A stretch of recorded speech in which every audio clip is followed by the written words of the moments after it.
always it's always good to get on the grass. I give a lot of credit to the players, and I'm not just talking about today or yesterday, but just throughout throughout our whole phases. The amount of guys that's been here, the work they've put in. Yesterday, I think we had 100% participation. I think today I have to look at it, but today I wouldn't be shocked if it went 100% again. So, listen, these men want to win. These men want to work, and this coaching staff want to do everything they can to give them the tools that they need to be successful. So, again, this was day 2 of OTAs, and tomorrow we have another day. And we're looking forward to that. So anytime we can get reps on the grass, we're going to take advantage of that. So any questions? You told us kind of going into phase 1 when you were looking forward to that phase. Yeah. What changes now when you're on the grass and doing practices? My message changes for the most part. And again, I don't want to go too far into that. Because early on, man, it's strength and conditioning. It's building our culture, building environment. And now, since we're on the grass and you're starting to compete a little bit more, there's other things that I'm looking for. There's other things I want to focus on as far as us building a team and with this program that we have going on. So, and I will leave that to me and the players to really talk about. But the verbiage is different. And the way that we go about doing things is a little bit different, which we still in that culture. We're still in that build environment phase, and we're still working out. But there's other things that goes into it when you're on the grass and you're competing. How much, without them being in pads, how much evaluation can you do, like personnel evaluation, like positional battles and so forth? The physical part, you really can't. But the mental part, you can do a great deal. And that's what we try to do now, is make sure mentally we understand exactly what's going on. Offensive, defense, and special teams. And the players know that. So, again, you're right when it comes to the physical part. I mean, no one makes a team in their underwear, but mentally, man, we want to see where everybody's at. Aaron, as you're changing the culture and putting your stamp on things, yeah, it's early days right now. How do you measure how that culture is setting in with the players and whatnot? Obviously, this is going to be an ongoing process. Yeah. But in these early times, once the OTA is working out, these practices. Listen, I'm a firm believer that it like in 6 weeks, which is our first 2 phases, you don't totally develop a culture. I mean, that's always ongoing. And to me, the real sign of where your culture is really starting to get to where it's when adversity hits. And we haven't hit any adversity. The only thing I do know is, man, we have a lot of guys here, all of our guys here. And that tells me one thing, the guys are buying in, they believe. Because they don't have to be here, because it's not mandatory. So when I look at culture right now at this point, I'll look at, man, how many guys are showing up and how are they working? And right now it tells me these guys want to work. So that's what I'm looking at, and I think that's a really good thing right now, our guys. Aaron, you guys were pretty selective in free agency. What made Andre Cisco a guy that you wanted to target, that you saw a young player who actually took a 1-year deal in the free agency? For somebody his age, that seems a little rare. Well, we're going to be selective in everything that we do. I don't want this to be an outfit where everybody fits, and that's just what it is. Every guy has to have some type of characteristic that fits what we do and what we're about, and Cisco does. Number one, he's a really, really good person. He's a really good football player. He's a player that can get the ball back for you. He believes in team, and he's a guy that when he was at Syracuse, he made a lot of plays on the ball. So those things I like about him. And you watch him how he operate with his teammates, you could tell that he's a true team guy. And I think that's only going to get better, once we continue to coach him and once he understands the dynamics of everything that we got going on. Listen, he's a guy, again, that he's been there for a couple of weeks, and he's still trying to figure things out when it comes to how we operate. But he's doing a good job for us, and I'm happy that we got him. Now you got a chance to see him in person and a little bit on the field. What's your impression of Will McDonald? Say it again? Will McDonald. What's your impression of him now that you've seen and got your hands on him in person? He's a dynamic athlete. For a guy of his stature, I think he's like 6'4", like 240, and he actually weighed in more than that because he's gaining about 15 pounds. So which is very good for him because it allows him to be able to set an edge a lot better.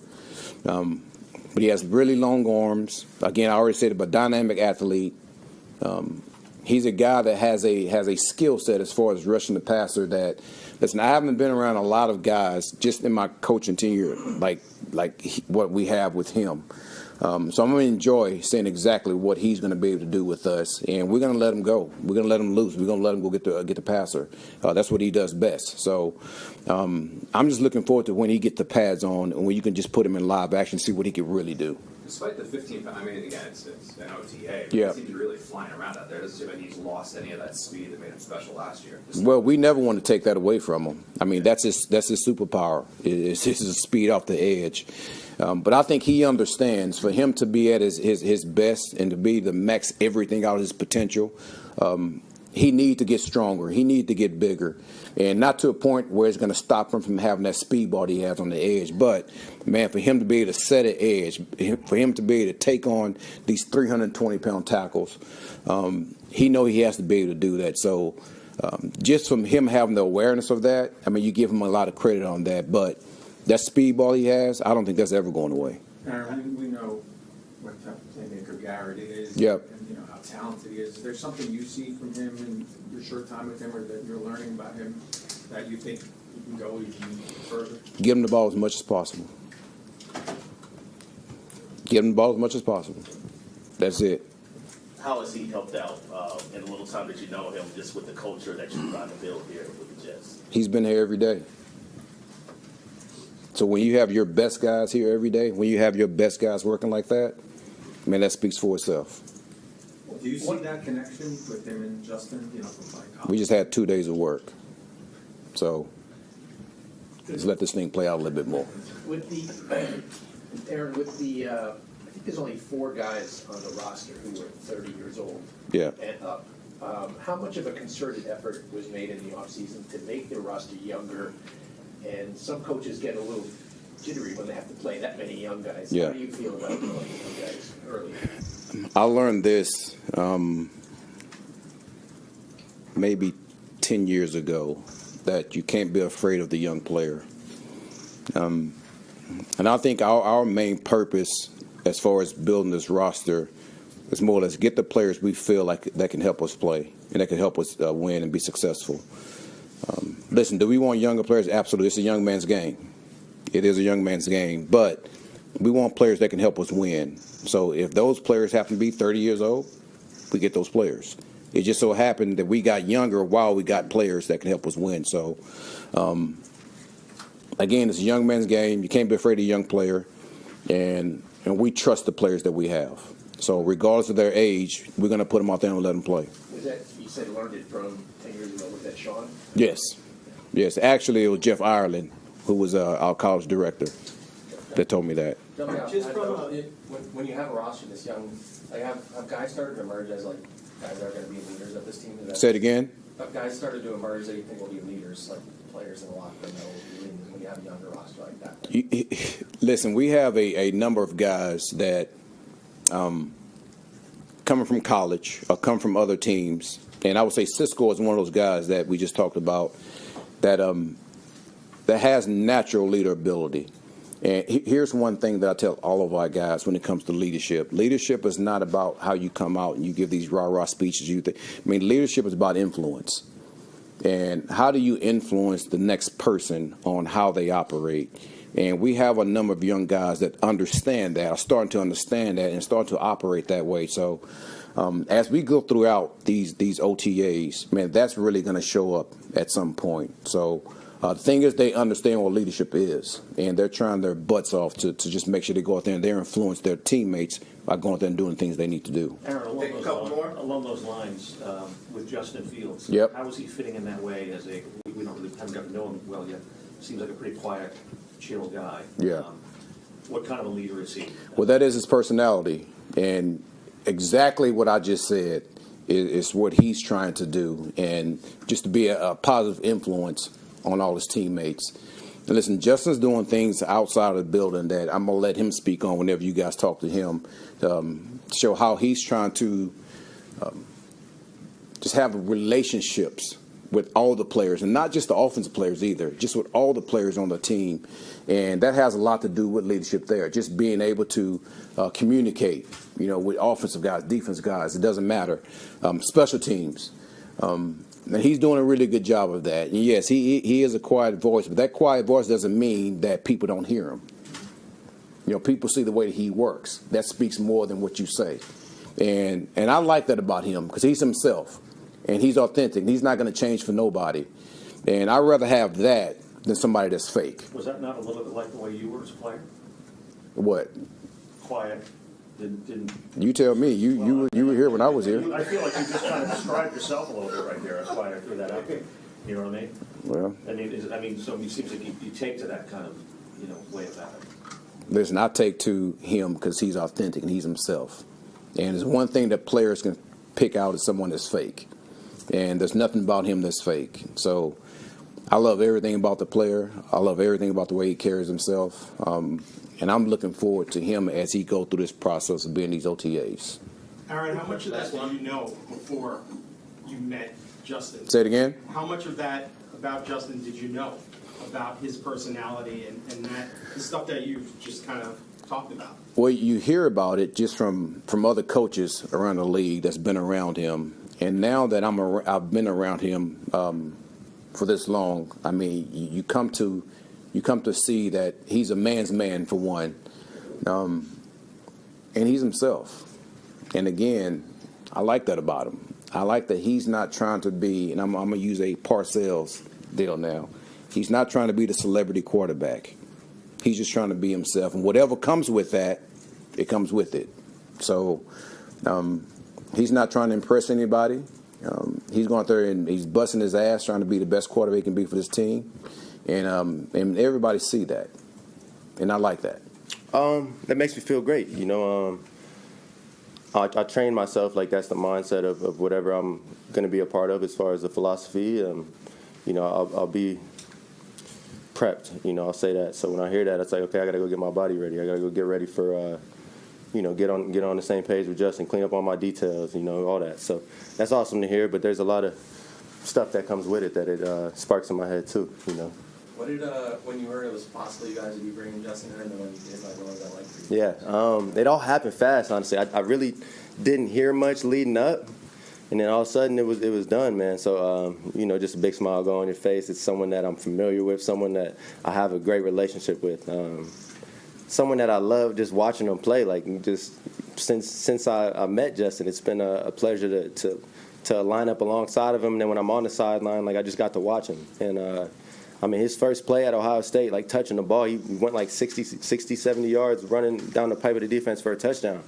So like that's the type of stuff that sticks with me when with Justin. And so I didn't think we'd get this opportunity on this level. So it's exciting. I'm still taking it in all the way. It's cool. It's cool. We've been definitely, picking up where we left off. Hey, Garrett, Aaron's talked a lot about the changing the culture here, and I'm curious, even though it's early days right now, what are you feeling in that, in the way he's doing that, and what are you noticing? Yeah. Trying to drill into you guys. Yeah. And I think we're in early stages, right? We're going to really see this thing, here in a couple months here after camp finishes up. We'll know exactly what that looks like. Right now, it's all talking about what we want it to look like. And with that, I'll say that the mindset is right. The guys that we brought in, the staff as well, everyone's aligned, right? And I think they, did that very intentionally.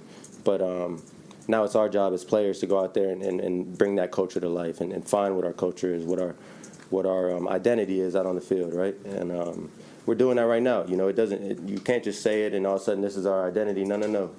You got to go, do it every day. So right now it's just against the defense, right? And they got the same message that they're getting. So we're really seeing it. Like it's coming out. We really, I can't exactly put a word to it right now, but it's something that's violent, And for me, it's a little different than, as far as what we're doing and getting asked upon me as far as blocking and as far as, Garrett, you got to find the safety on this one. These are things that maybe I haven't been asked, but like, it says a lot about the culture. It's not just, hey, you do this job. No. Garrett, you want to play, you're going to do this too. And for me, stuff like that is what I noticed about this culture. The Get the job last done. couple of years, Garrett, Yes. the last couple of years, the losing seemed to really take a toll on you, the last 2 years or so. What made you reinvigorated? What made you ready to go do this again instead of being like, it's too much, I can't do this anymore? Like, what made you believe again? Yeah, as far as coming into this season, man, like, I don't never forget the fact, no matter how bad it may seem, how ugly my face may look at that moment, bro.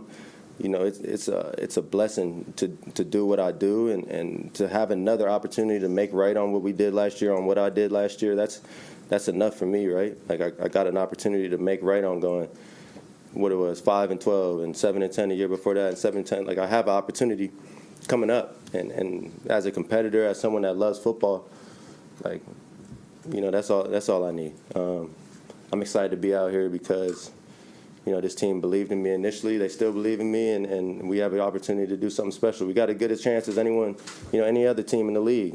That's how it starts. Everyone starts with a blank slate. So no one cares what you did last year, right? It's our job to kind of make right on it, and I'm excited for that. AG telling us that you've been here every day for the whole offseason, these voluntary workouts.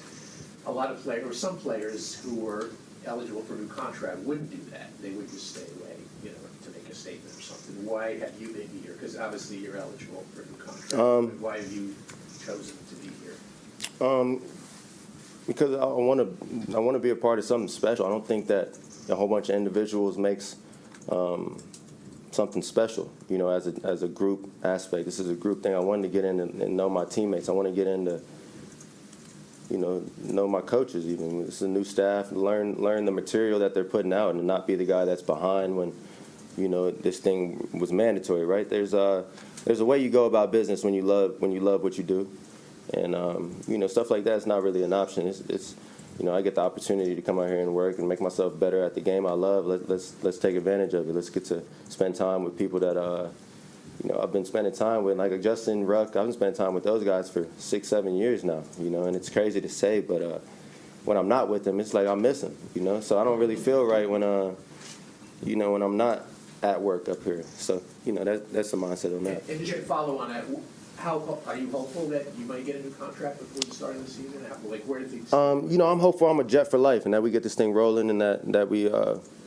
That all of our best days are ahead of us. I don't know exactly what that looks like, but I'm going to go do my part to make sure that,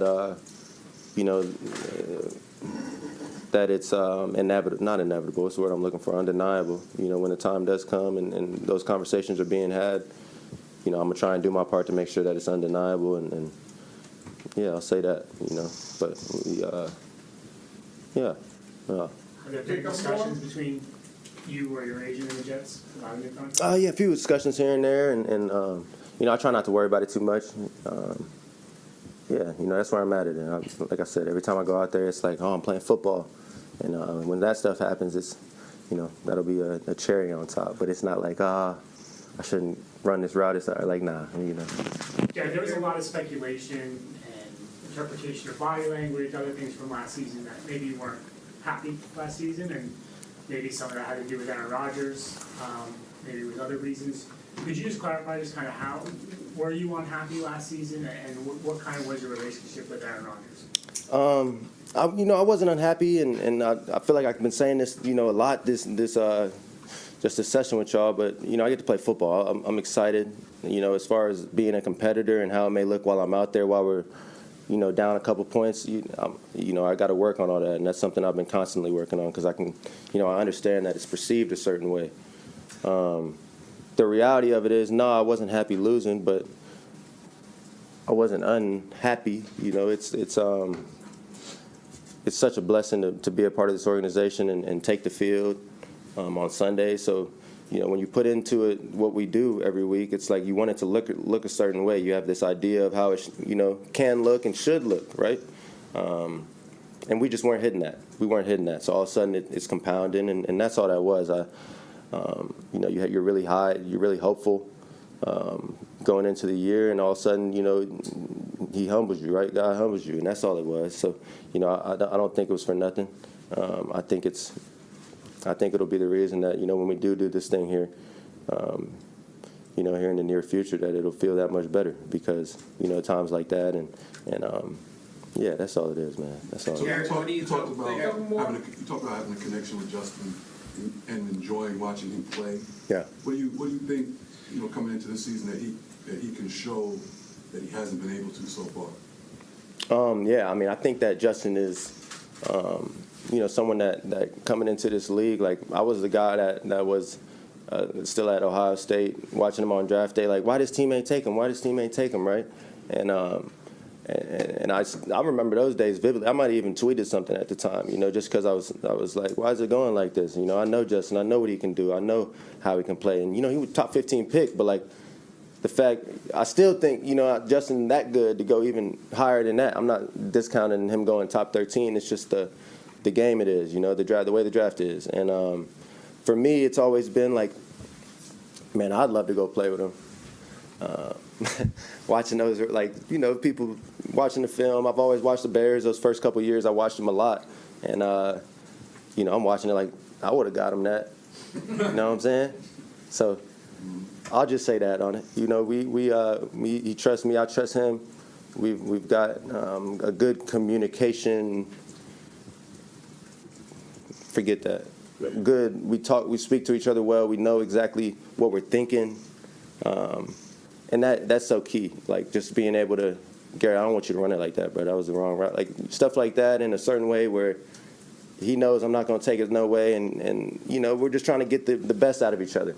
And yeah, that goes back 5-6 years now. So for me, I know exactly what he can do, right? And I still think the world's got to see it, and that's a beautiful thing about this. We all got something to prove on this team. We haven't done nothing yet, and I know we all got that chip on our shoulder, like we haven't done nothing yet because we haven't.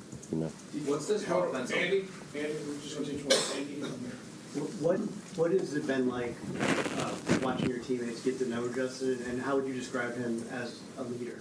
Yeah, it's been cool, man. Like, just in the locker room, like, my guys would come up to me and be like, man, that's my guy, and I'll be like, I already know, and it's been super cool. He's got a different way about him. It takes, he's more quiet when it comes to getting to know people. It's not going to be that first day, but when it does click, it's like, man, this dude's super cool. Like, it's super cool, and I'm sorry, what you had asked after that? You said as a leader, just what is? Yeah, okay. He's got a different way about it. It's